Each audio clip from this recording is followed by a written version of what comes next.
আপনারা আমাকে একটু বলেন, আমরা সবাই ইমানদার কিনা? সবাই হাত উঁচা করি বলেন আলহামদুলিল্লাহ আমি ইমানদার। আবার বলেন আলহামদুলিল্লাহ আমি ইমানদার। এবার বলেন, কাকে বিশ্বাস করি ইমানদার হইলেন? সবাই বলেন। এই বলা এটা কয় না, এই টুবিয়ালা বলা এটা কয় না। হাসস কেন? কস নাই তো বেড়া, অলস। সবাই বলেন আলহামদুলিল্লাহ আমি ইমানদার। কাকে বিশ্বাস করি ইমানদার হইলেন? দেখছেন? আল্লাহকে দেখছেন? দেখার আগ্রহ আছে? আল্লাহকে দেখার কামনা আছে? কে কে দেখতে চান? আলহামদুলিল্লাহ হাত নামান। ভাই, জান্নাত আমাদের গন্তব্য, জান্নাত আমাদের কাম্য। আমরা সবাই জান্নাতে যাওয়ার প্রত্যাশী। জি, আমরা কেন জান্নাত কামনা করব না? হিন্দুরাও তো জান্নাতে যাইতে চায়। হিন্দুরা জান্নাতে যাইতে চায় তো। আমরা যেটাকে জান্নাত বলি, হিন্দুরা সেটাকে স্বর্গ বলে। আমরা যেটাকে জাহান্নাম বলি, হিন্দুরা সেটাকে নরক বলে। আর সাধারণ একটা হিন্দু ভাই যখন মৃত্যু নিকটবর্তী হয়, তখন তাদের ঠাকুর একটা আসি এইটারে কলমা ভরায়। ঠাকুরে আসি কি করে? কলমা ভরায়। কি বলে? বলো, আমার মুখে মুখে বলো, লা ইলাহা ইল্লাল্লাহ মুহাম্মাদুর রাসূলুল্লাহ মানন্ত মানং না মানন্ত নরকে গমনং। এটা মুখে মুখে বলায়। অর্থ কি? লা ইলাহা ইল্লাল্লাহু মুহাম্মাদুর রাসূলুল্লাহ, মানলে তো মানবি, না মানলে নরকে যাবি। কিন্তু দুঃখের বিষয় হলো এই কথাটারে সারাটা জীবন ঠাকুরেরা সাধারণ হিন্দুর থেকে গোপন রাখে। এমন টাইমে কয় যেই টাইমে মানার আর সুযোগ নাই। আপনাদের দেশে হিন্দুদেরকে যেখানে দাফন করে সেখানে একটা মন্দির বানায়। ওই মন্দিরের এক পাশে দিয়া যেই হিন্দুকে সেখানে দাফন করা হয়েছে ওই হিন্দুর নামটা নেম প্লেটের মধ্যে লেখে। আমি অনেক মন্দিরের নেম প্লেট পড়ছি, আপনারা ইচ্ছা করলে পড়ে দেখতে পারেন। লেখা থাকে স্বর্গবাসী শ্রী শ্রী হরেশচন্দ্র দেবনাথ। স্বর্গবাসী শ্রী শ্রী হরেশচন্দ্র দেবনাথ। তা সেখানে স্বর্গবাসী অর্থ কি? জান্নাতবাসী। তাদের খেয়াল মতে তাদের আব্বা অলরেডি জান্নাতে পৌঁছে গেছে, এই জন্য জান্নাতবাসী লেখে, স্বর্গবাসী কইয়া।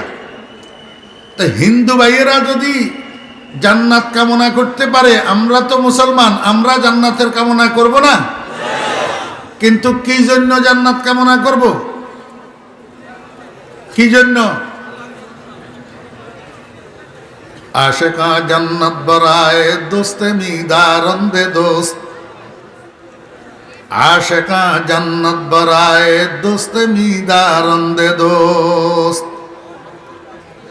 ইমানদাররা জান্নাতের কামনা করে এই জন্য যে জান্নাতের মধ্যে বন্ধুর দর্শন হবে। জান্নাতের মধ্যে বন্ধুর কি হবে? দিদার হবে। এই বন্ধুর দিদারের লালসায় ইমানদাররা জান্নাতের কামনা করে। কথা বুঝছেন না বুঝেন নাই? আমরা জান্নাতের কামনা করি কি জন্য? আল্লাহকে দেখার জন্য। আল্লাহকে দেখার জন্য। এই কথাটাই আল্লাহ পাক আয়াতের মধ্যে বলছেন, ফামান কানা ইয়ারজু লিকা রাব্বিহি। তোমাদের মধ্য থেকে যে ব্যক্তি আশা পোষণ করবে তার প্রভুর সাথে সাক্ষাৎ করার, প্রভুর সাথে মিলিত হওয়ার, প্রভুর দিদার লাভ করার, এতে করে বোঝা যায় যে দুনিয়ার সমস্ত ইমানদাররা একদিন তাদের প্রভুর দিদার লাভ করবে, কোনো সন্দেহ নাই। রাসূল আকরাম সাল্লাল্লাহু আলাইহি ওয়াসাল্লামকে সাহাবী যাইয়া জিজ্ঞাসা করেন, ইয়া রাসূলুল্লাহ, আমরা কি আমাদের প্রভুকে কখনো দেখব না? নবীজি বলেন, আকাশের দিকে তাকাও।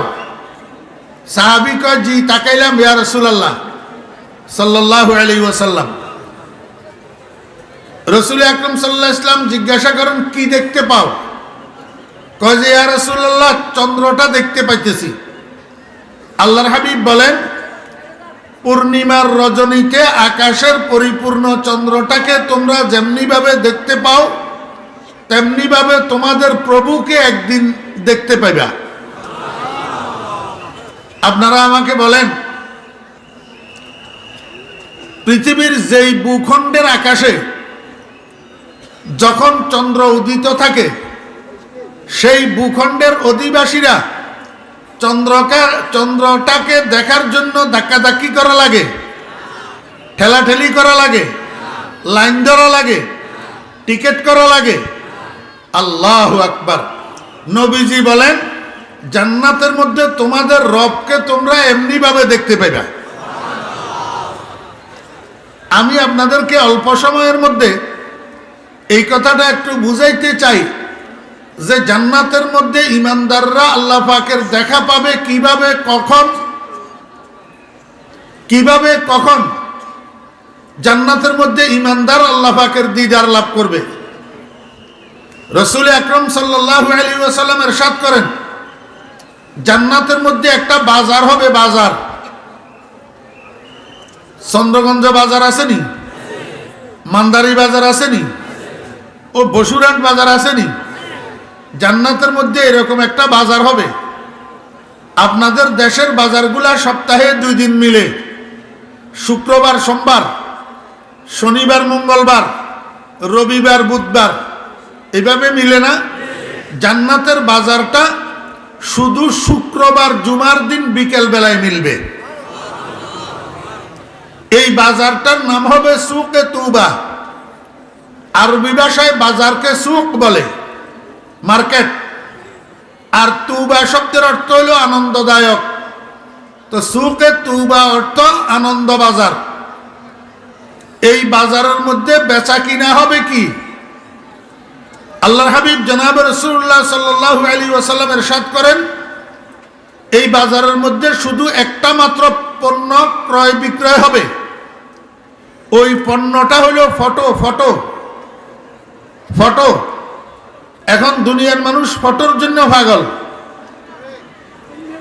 দেখেন না, ফলাফাইনে স্মার্টফোন কিনি, অ্যান্ড্রয়েড ফোন কিনি, একবার এই দিকের থেকে একবার এই দিকের থেকে, সামনের থেকে পিছনের থেকে, বসি দাঁড়াই, হাফ ফুল, খালি সেলফি উঠাই ফেসবুকে পোস্ট করা, এটাই হলো তাদের কাজ।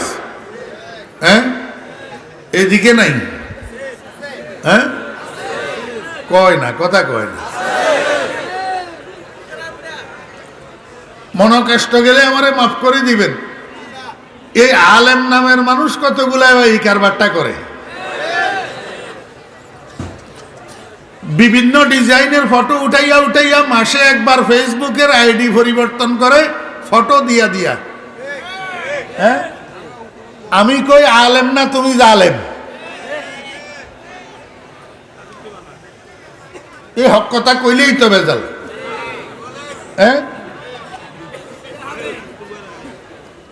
আর এই পাগলের গোষ্ঠী মনে করে বুঝি স্মার্টফোন এটা আবিষ্কার হয়েছে শুধু সেলফি উঠানোর জন্য, আর ফেসবুকের আবিষ্কার হয়েছে শুধু সেলফি উঠাইয়া ফেসবুকে দেওয়ার জন্য।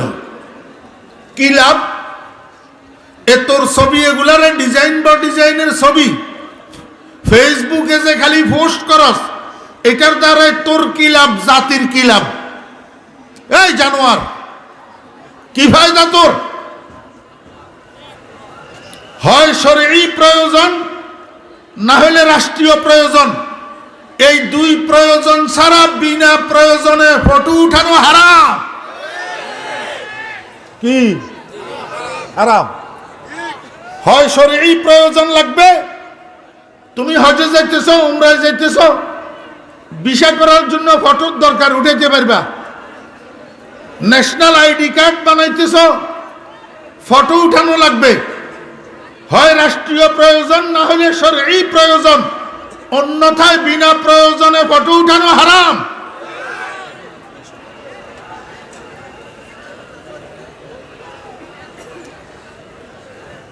আল্লাহ পাক রব্বুল আলামিন কয়, দুনিয়ার মানুষ, দুনিয়াতে তোমার যত চাহিদা, এই সমস্ত চাহিদাগুলা দুনিয়াতে পূরণ করিও না। যেগুলা পূরণ করার জন্য আমি আল্লাহর পক্ষ থেকে অনুমোদন আছে সেগুলা পূরণ করো, যেগুলার জন্য অনুমোদন নাই সেগুলা পূরণ করিও না। আমি আল্লাহ তোমার সাথে ওয়াদা করলাম, তোমার মনের চাহিদা আমার পক্ষ থেকে নিষেধ হওয়ার কারণে তুমি চাহিদা পূরণ করতে পারো নাই।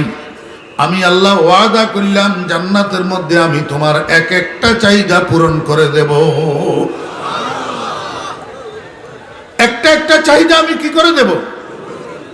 এই বাদাম খাওয়ার জন্য বসছেন না বয়ান শোনার জন্য বসছেন? আরো নাক বরাবর চোখের সামনে।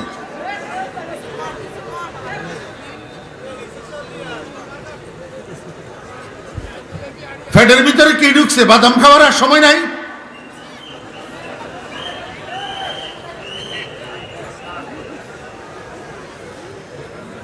অমনোযোগী উদাসীন মানুষের দুনিয়াও বরবাদ, আখিরাতও বরবাদ। রং তামাশা করার জন্য আসছে এখানে।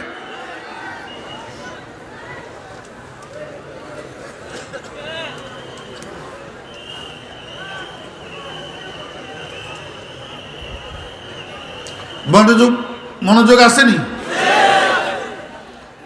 জান্নাতের বাজারে বেচা কিনা হবে কি? সবাই বলেন ফটো। আল্লাহর ফেরেশতারা জান্নাতের বাজারে হাজার হাজার স্টল বসাবে। স্টল, মুরব্বীরা স্টল বুঝেননি? ছোট্ট ছোট্ট অস্থায়ী দোকান, ছোট্ট ছোট্ট অস্থায়ী দোকান। এক একটা স্টলের মধ্যে লক্ষ লক্ষ ডিজাইনের ফটো পরিবেশন করা হবে। জান্নাতি মানুষদের জন্য এই শুক্রবার বিকেল বেলায় মিলবে যে বাজার, এটা সুকে তুবা। একেবারে আদম আলাইহিস সালাম থেকে কিয়ামত পর্যন্ত যত মানুষ জান্নাতি হবে, এদের সকলের জন্য মিলন মেলায় পরিণত হবে এই বাজার। জান্নাতি মানুষেরা স্টলগুলার একদিক থেকে অপর দিক পর্যন্ত ঘুরবে, ঘুরে ঘুরে ফটো দেখবে। দেখতে দেখতে একটা ফটো পছন্দ হবে। আল্লাহর হাবিব জনাবে রাসূলুল্লাহ সাল্লাল্লাহু আলাইহি ওয়াসাল্লাম বলেন, যেই ফটোটা পছন্দ হবে এই ফটোটা খরিদ করবে। ফটোটা কি করবে? খরিদ করবে। এই ভদ্রলোক কিলে দাঁড়ায় রয়েছে।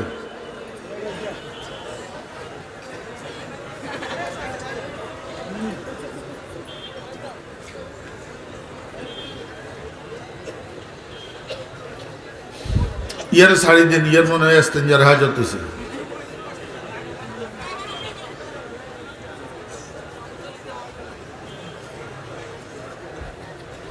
আপনাদের কাছে আমার অনুরোধ, অন্তত 1, 2, 3 ফুটি পর্যন্ত এই জায়গাটার মধ্যে বিনা প্রয়োজনে কেউ দাঁড়াইবেন না। আপনি একজন দাঁড়াইলে 10 জন 20 জন আপনার দিকে তাকাই থাকে, মনোযোগ নষ্ট হয়।